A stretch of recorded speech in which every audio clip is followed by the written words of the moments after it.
Dirty Birds, what's up? And welcome back to the Atlanta Falcons Podcast Network. I'm your host, Will McFadden, joined, as always, by Tori McElhaney. Tori, we're here to celebrate a couple of birthdays.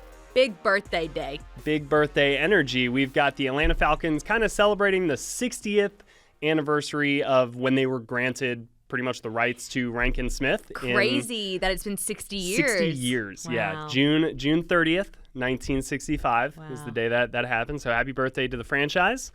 And then, of course, we got the 4th of July coming up. So, happy birthday, America. Birthday. Right? Happy birthday to our country. Big birthday energies to kind of celebrate the merging of those two things. I thought it might be fun for me to just read some historical facts, trivia, moments from the Falcons past. Because how much do you actually know about the 1968 season? So I have to be completely honest, before Arthur Blank bought the team, I really don't know all that much. Of course, I know the story of he signed with the napkin and, the offer and everything like that. And I know a lot about, from my lifetime, I was born in 96 to now 2025. So I feel like I know a good recent history, but I actually don't think I know a lot about I almost said ancient history, but all the way back when the Smiths owned the Falcons and what the vibes were back in the 60s and 70s. So I'm excited. Yeah, it's crazy. It's like my dad was 5 years old, I think, when they bought the Falcons. So that just puts so much of that history into context. Where there a lot of this I didn't know. And okay, honestly, which you're the resident historian on it. You and Matt Haley, who's one of our comms, our VPs of comms, and y'all can go back and forth just pulling out names left and right, and sometimes I'm oh yeah, well, I appreciate that. Yeah. I'm not actually 65 years old, even though I act like I'm 65 years old. It's nice to know. It's nice to get that confirmation. I was born with the spirit of a 60. Yes. I want to just make that very right, clear. Yeah. I come by that naturally. Of course, but. Yes. A little bit behind the scenes, didn't think too much about this, just kind of went through Wikipedia pages, did some more deep dives, because read through everyone some knows stuff, that everything on Wikipedia is 100% accurate. Exactly. But, this isn't going to be the hardest hitting introspective journalism I think I've ever done in my career. No capital J journalism? Nah, it's just a chance to have fun. It's more like some capital T trivia. So we'll start that off with, do you know what the two teams involved, and they are still two cities in the NFL. Okay. So these are two NFL cities. The first professional football game played in Atlanta between two teams, not Atlanta. Okay. Can I get a hint? They are both AFC teams in today's NFL, the cities. Really? Mm-hmm. Miami? One mascot has changed. I'll give you one other hint. No, it wouldn't be. Okay. One mascot has changed. Baltimore? No, but that's is that a good because of the Okay. Baltimore is a franchise. There were multiple different iterations. Right. Of it. Yeah. Okay. Miami? Nope. No. Close. Who? Close. Oh, damn. We have the Houston Oilers, who then moved to Tennessee Titans, now the Houston Texans, and the Denver Broncos. In 1962, it was an AFL preseason match. It was the first professional football game played. Not even an NFL game. Wow. Yeah, so crazy. Where do you know where they played in Atlanta? What stadium at the time? I did, yes. Because they didn't have Fulton County Stadium at the time. Yeah. Atlanta Stadium. I want to say they played. Was it at Georgia Tech or something? Yeah, that would make sense. Or they'd play or at UGA. Emory or somewhere like that. But no, I don't have that written down. That's a great thing for our fans to look up and check out. Look this up. Yeah, Let us know in the comments. So Rankin Smith, who bought the Falcons, paid $8.5 million for the Falcons in 1965. Okay. How much is that in today terms? Very glad you asked. $82 million. Which is, on the one hand, a ton of money that I'm never going to see in my lifetime. So, that's... But also on the cheap side? But it's $82 million for an NFL franchise? Of NFL franchise in today's money. I was thinking you were going to say closer to, It would be $250 million. $82 million. It actually seemed less than what I thought the conversion would be. What even a low number would be. Because you would expect, all right, 8.5 with inflation, sure. And just the valuation of the NFL is way bigger than it was. So, it's going to be on the low side. But, I didn't expect under $100 million. No. What a steal. Yeah. What a just all this talk about inflation. I'm not so sure. I don't believe it. I don't believe in inflation. No, just kidding. I absolutely do. Yes.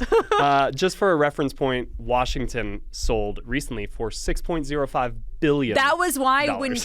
when anything, to your point, anything under $100 million, I was like, pocket change. Crazy, right? Go back in time. Could I get a cool million? Buy That'd be an great. NFL team in the early 60s. It seems like a great investment. I tried to look up like what could you buy with $82 million. Oh.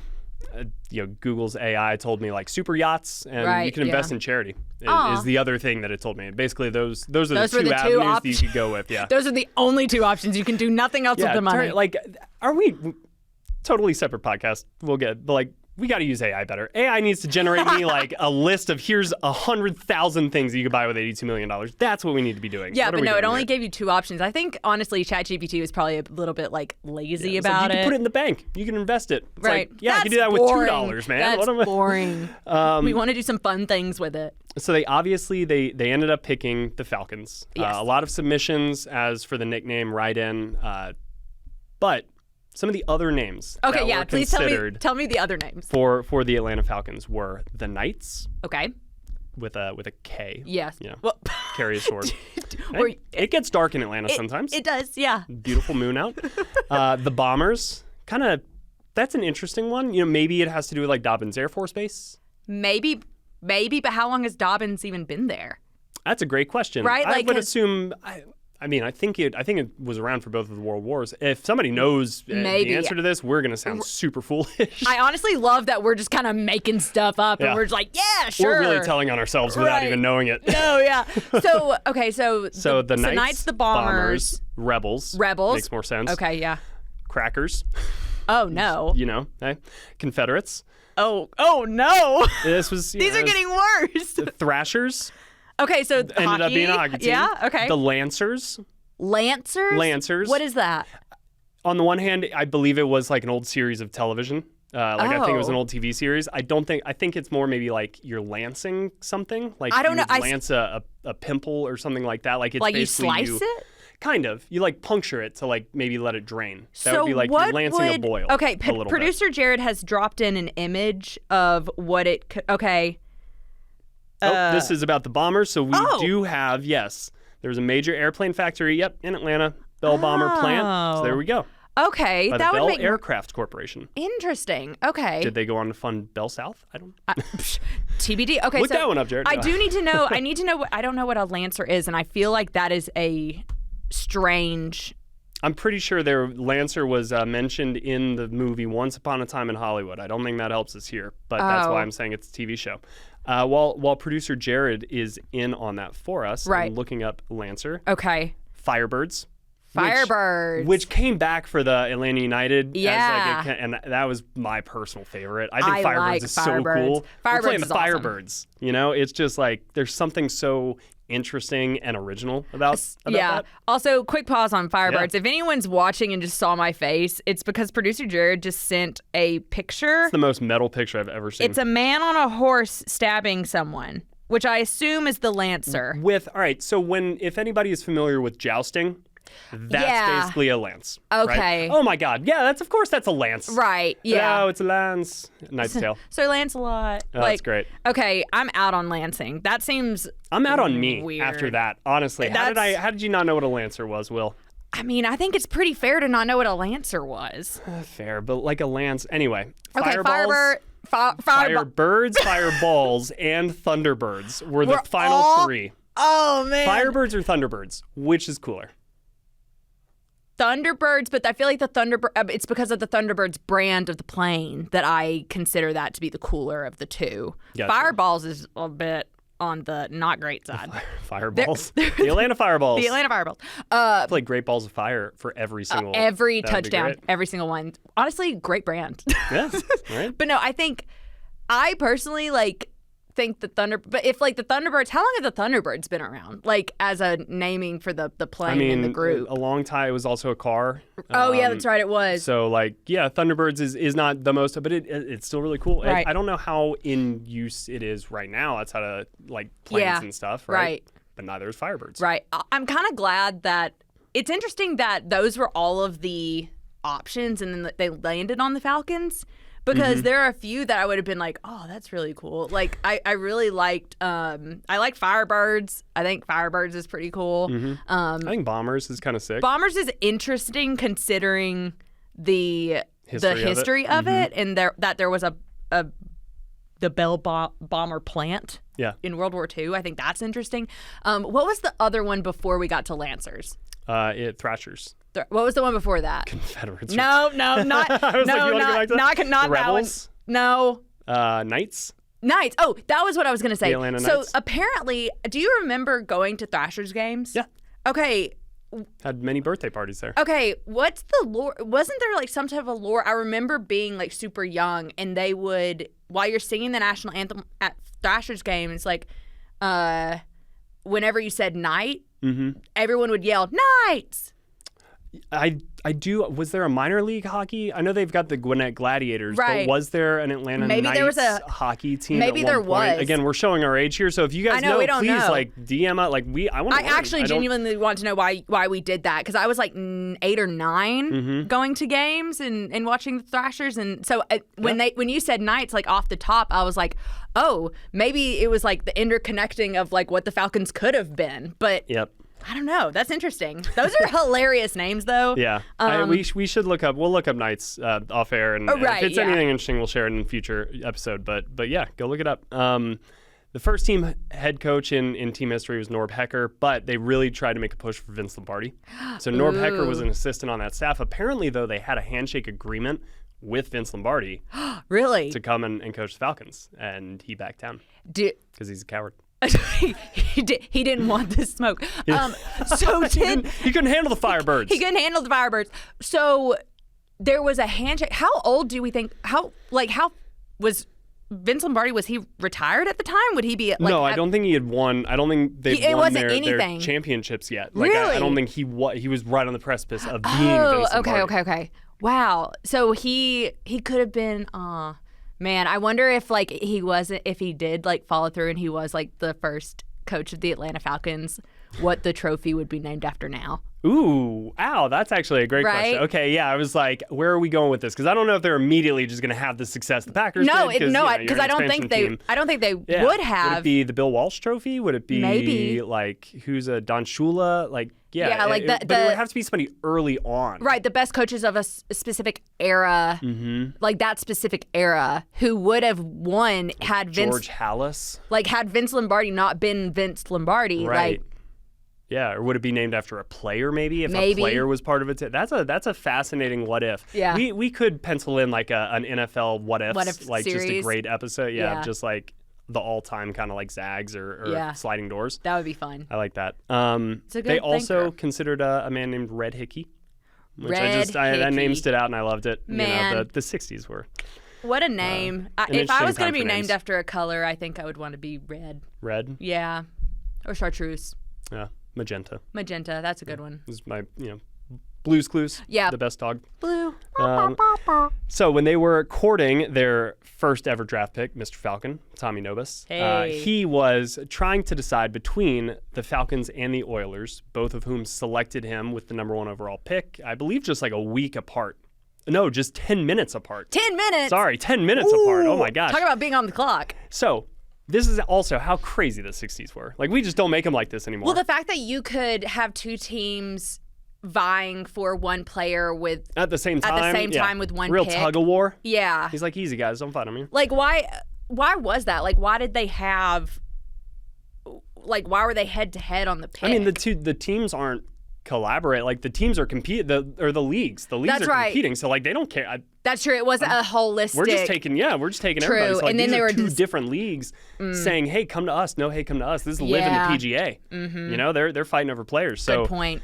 I completely forgot about that's the structure of how things were at that time. Yeah, as somebody who weighed in on the decision for Tommy Nobis was Gemini 7 astronaut Frank Borman, who from space decided, he was like, hey, I got like maybe one phone call from outer space to Earth. He said, tell Nobis to sign with Houston. That's, Whoa. That's what he did. That is the crucial information we got to send from space to Earth. Talk about like the universe sending you a sign. Like, yeah, right? That's legit. And then you just send it right on back. And then you say, you know what, universe? Yeah. Suck it. I'm doing afraid something. of space. I'm going to Atlanta. I'm doing something different. That's so interesting. But I imagine, like, you don't get a phone call from space. Like, I imagine it's more of like a telegram. I think they write something on the moon. Ooh. Yeah, just big like space letters, and it's just like Novus. Go to H-O-U. Check mark. Emoji. Houston, we do not have a problem if you come here. See you in Texas with the eyes emoji. Right, yeah. On the moon.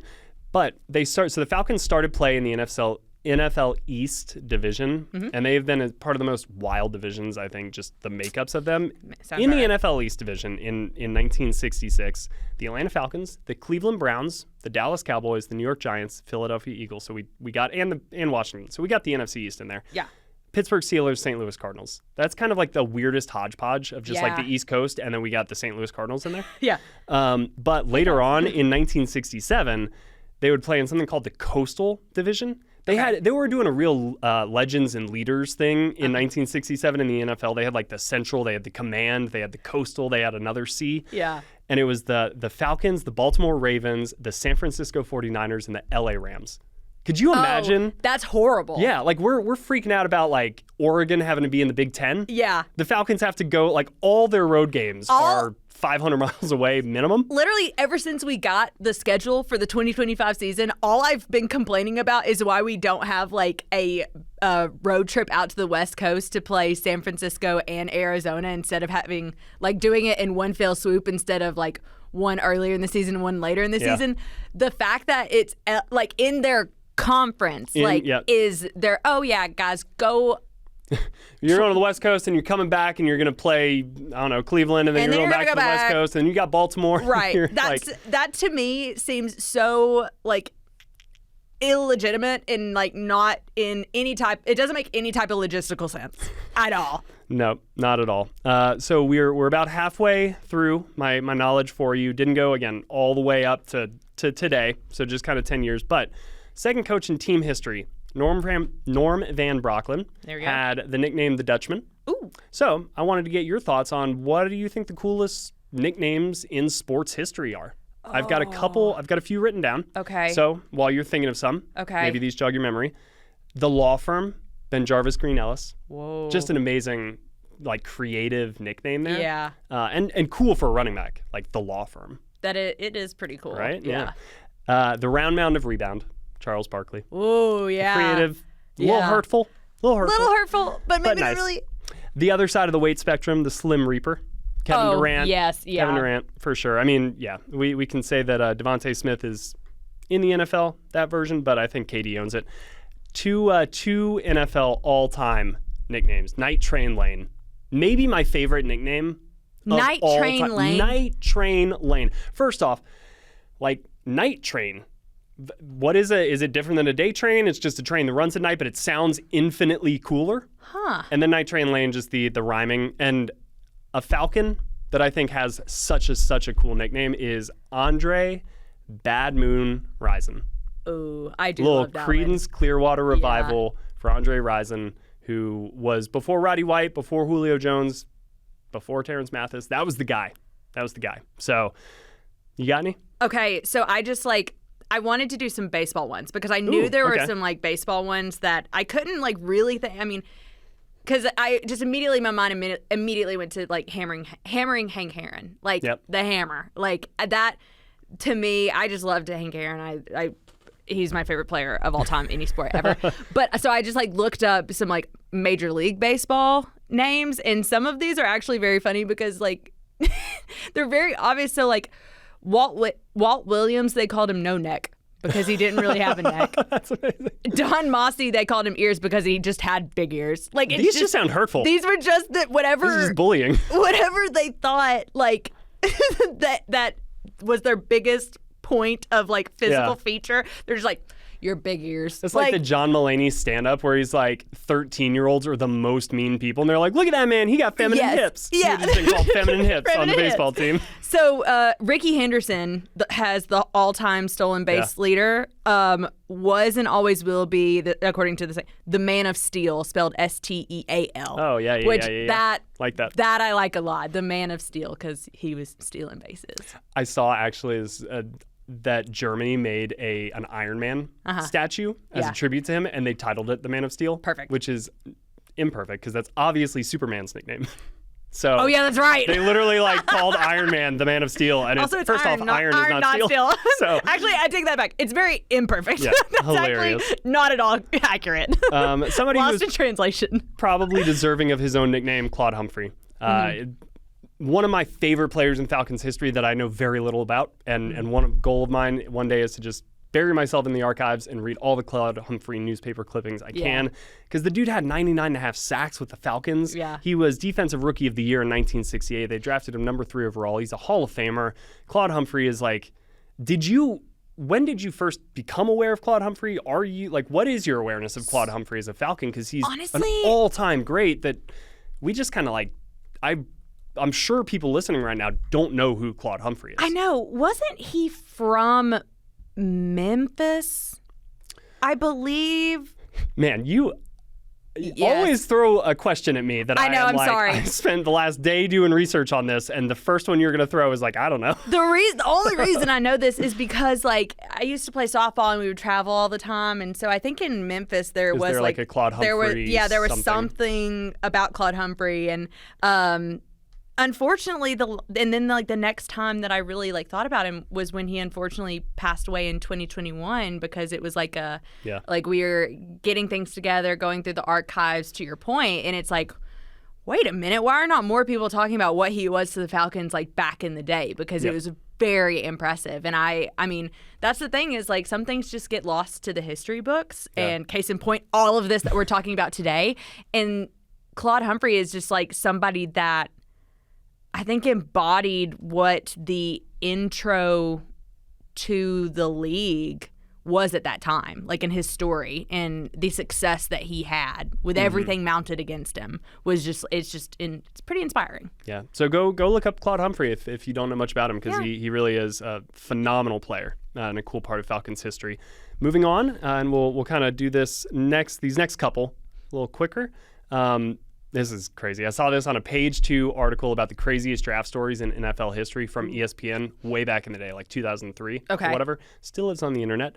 In 1972, the Atlanta Falcons drafted John Wayne, the actor John Wayne. Hello, Pilgrim. That John Wayne. Wait. What draft pick did they use to draft John Wayne? Because if we're talking like a day 2 pick, I'm like, what are we doing? It was the number 1 overall. No, I'm just kidding. I would be like, what are we doing? So it was the 17th round.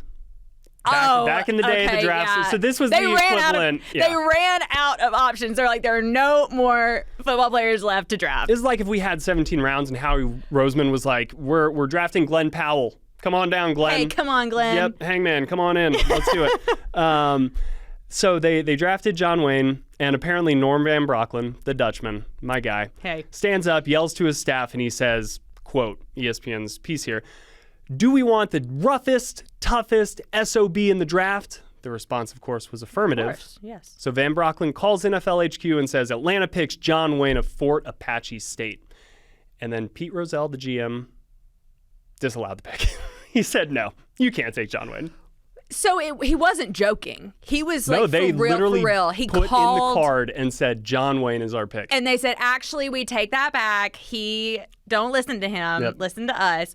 So what was John Wayne doing at the time, I wonder? Like, I wonder what the perspective of John Wayne was when he heard the story, or if he ever heard the story and was like, wait a minute. How old? Could have been an honorary Falcon. Yeah, keep on speculating there. How old was John Wayne in 1972? Because also, like, when did he even, like, what position did he play? Yeah, so apparently he did play. He did play quarterback. He did play college football. Okay. He got a scholarship to USC in the 1920s. I don't know what position he played.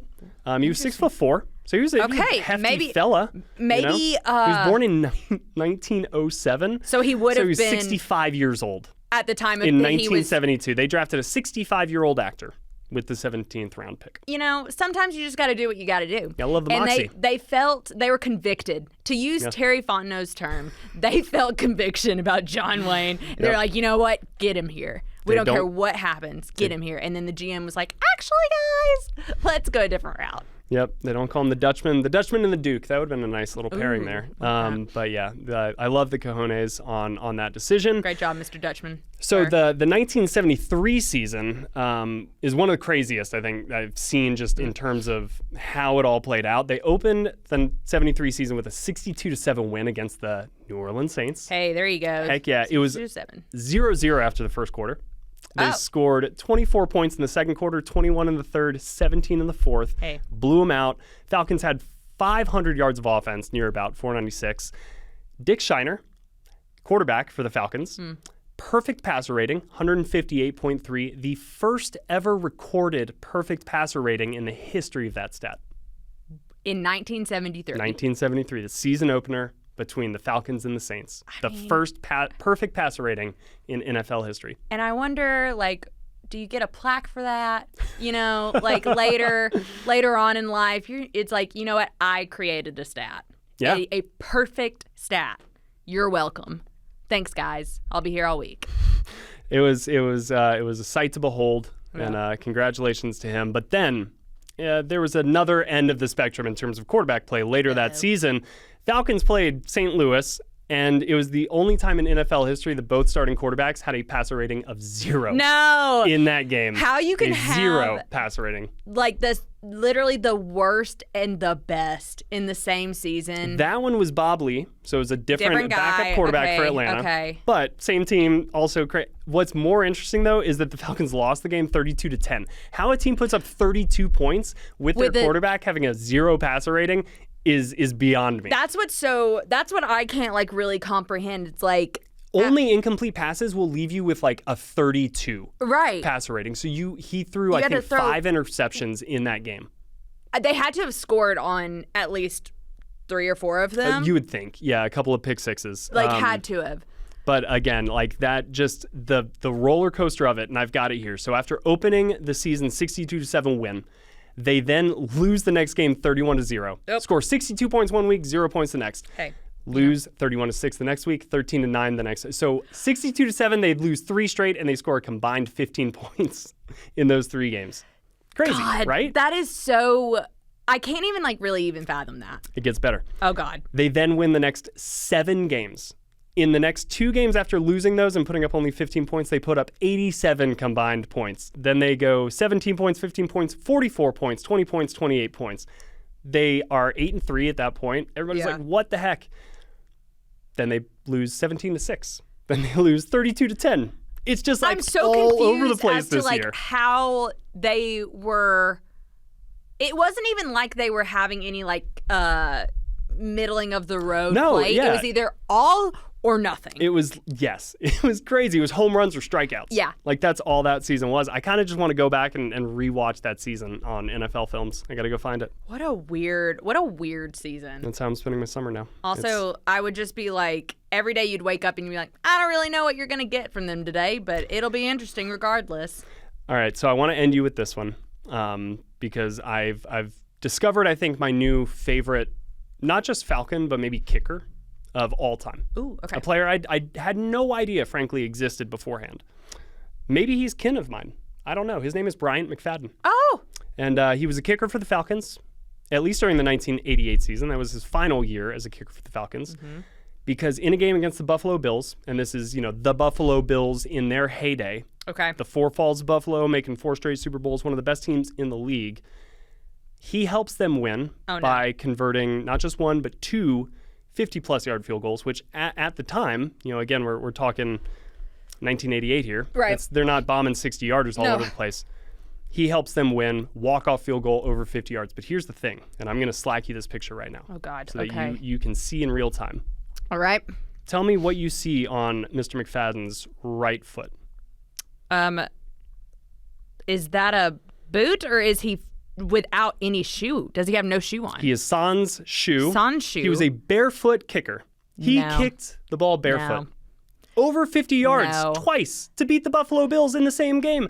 That, my friends, is the craziest thing I have ever learned about the Atlanta Falcons. He carries my last name. I'm so excited. You need Today is the best you need day his ever. jersey. I need his jersey. He's number old... 6. I need the McFadden number 6 throwback jersey. They're even wearing the throwback helmets. It's so sick. I'm so happy that I discovered this. He's barefoot. He's barefoot. I imagine there has to be I would read a whole expose on this as to why he decides to kick barefoot. Yeah, right. And what's funny is he's not barefoot. He's the Matt Collins of kickers. Yeah. Well, he's not. What's funny is he's not barefoot on the other foot. Yeah. It's just right. one. He's fully clothed, sock, shoe, pant, all of it. Yeah. And the other one, it's pant and then bare leg.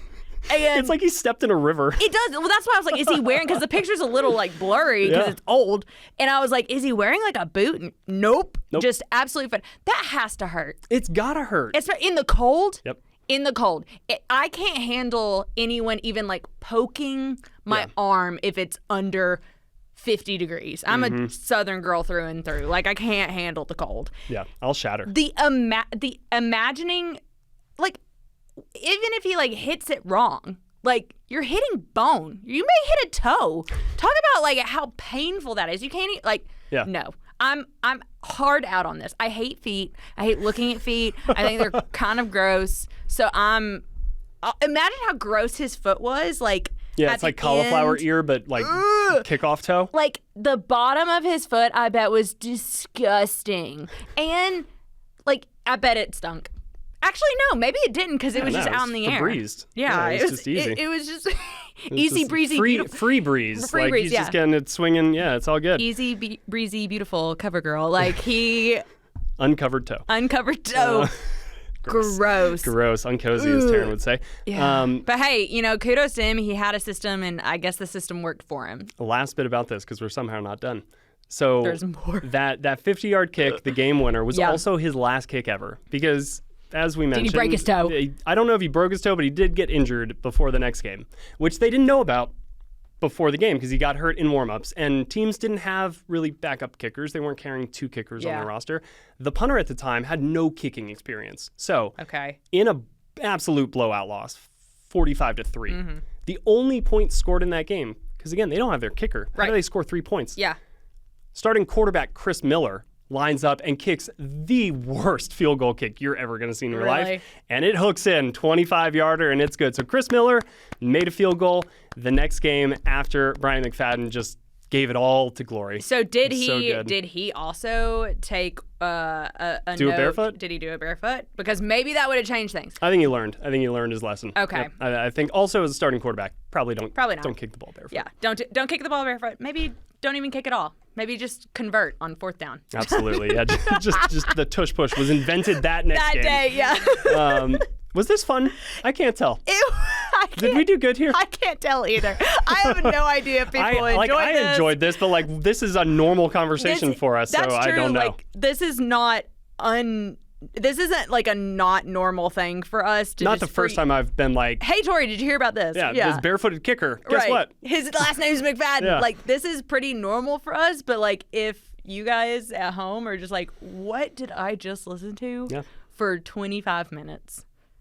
And to that I say, you listen to this and you're not getting your life back. So honestly, I feel great about that. I feel if that's everybody's takeaway, I feel very good about what we've done here. I did learn a lot. The John Wayne that's pick crazy, right? Draft pick is fascinating to me. That is like, you know what? You know who we need? Call him up, John Wayne. How do you do, Pilgrim? All right. Well, thank you, Tori, for joining me. Everybody, keep it rolling throughout the summer. Keep checking back in with the website, with the podcast network. We got a lot of cool stuff coming up ahead of training camp, but we'll be right back next week. So for Tori McElhaney, I'm Will McFadden, and we will see you guys soon.